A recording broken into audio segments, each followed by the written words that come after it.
certain magical index takes place in a futuristic setting where I'm pretty sure future Drake has come, called Academy City. Here, anything is possible through the miracle of science, like young people with special abilities. Our main character is Toma, a young high school student with the uncanny ability to cancel out other abilities using his right hand.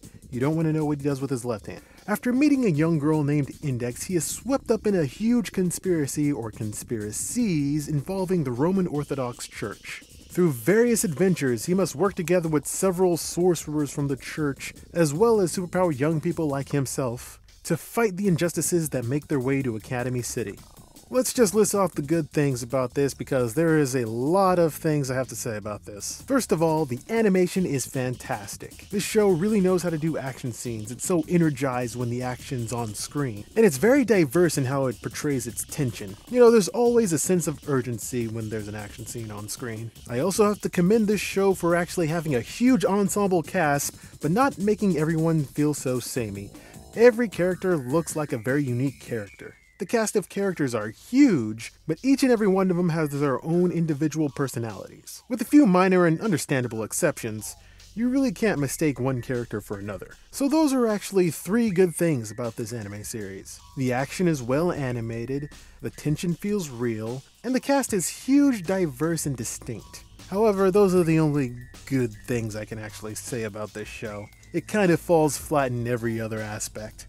Our main character, Toma, isn't really that interesting. I mean, he's your typical wayward high school student stumbling across a mystery because of a girl, and not really interesting beyond he's just a pretty cool guy. However, I will give the show points for not giving him a chivalrous mindset. He's not afraid to punch a woman in the face, which is a good thing because 80% of the bad guys in this show are women, and absolutely 100% of them are redeemable. Seriously, towards the end of the 2nd season, every female character that Toma has ever fought is living together in an apartment building. It's super weird. Index is kind of annoying.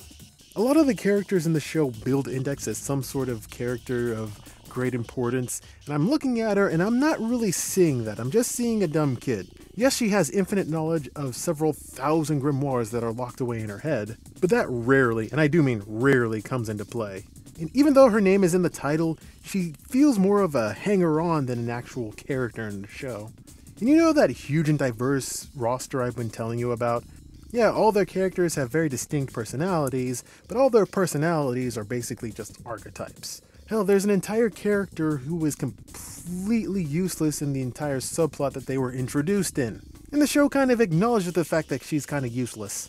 And the fast-paced, intense action seems to be the show's only strong point in terms of animation, because when there's no action, everything just kind of grinds to a halt.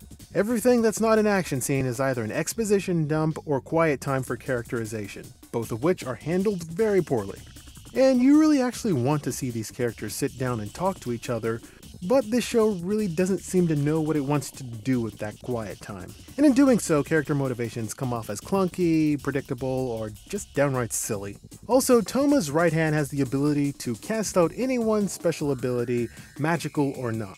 And a lot of the sorcerer's clothes are made out of magic, and that leads to, did I fail to mention that this show is also categorized as a comedy? And that's pretty much 70% of the jokes. Toma accidentally strips a female of their clothing or walks into a woman as they are naked. You can see these jokes coming from a mile away and it just gets tiring. Hell, the show itself knows these jokes are coming from a mile away. I mean, they try to change the joke up a little bit, but they don't really do much with it, and it's not even funny in the first place. So I don't know why they're stabbing at it so hard.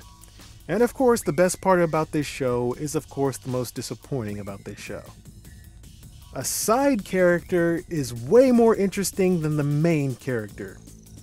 And going into a little bit of a spoiler territory, the character Accelerator started off as a villain, and he makes a redemptive arc, a very nice redemptive arc, into being one of the heroes. Kind of.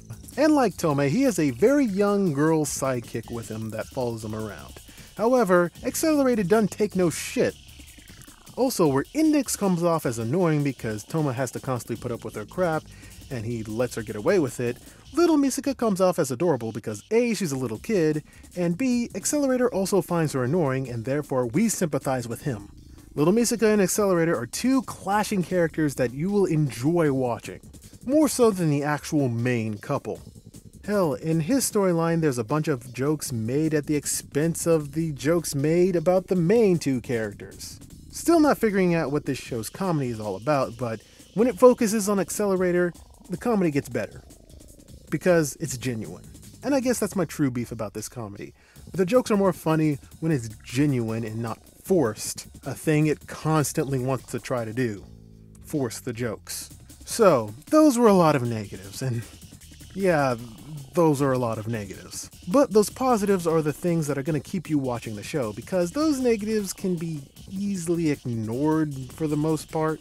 But when you'll notice them, and they're really kind of hard to ignore. But trust me, when it gets to the positive, the show starts picking up immensely, when it focuses on stuff it obviously knows it can do. And that's pretty good. This show is based off a manga, which I can't really recommend to you because it moves such at a slower pace. And part of that is because the manga itself is an adaptation of a light novel, which I stopped reading not even halfway through. There is also a spin-off anime called A Certain Scientific Railgun, which is pretty good for the most part. I'll do a review on it when I'm done. But there is also a spin-off manga called A Certain Scientific Accelerator, which I highly recommend you pick up because it's way better than anything in the main series, because it focuses on Accelerator. And he's pretty awesome if you haven't got it by now. In conclusion, I highly recommend you watch this show for its well-animated action scenes, its high-stakes tension, and the huge ensemble cast of characters and their own stories. The downside to a lot of this is the fact that a lot of these characters aren't really that interesting when you get right down to it. A lot of plot contrivances sound contrived, many reoccurring jokes aren't really that funny, and it keeps shying away from characters who seem more interesting. But when it gets to those positive points, it feels like it's worth the wait. So if you have time, check out A Certain Magical Index. It'll feel like it's not a waste of your time.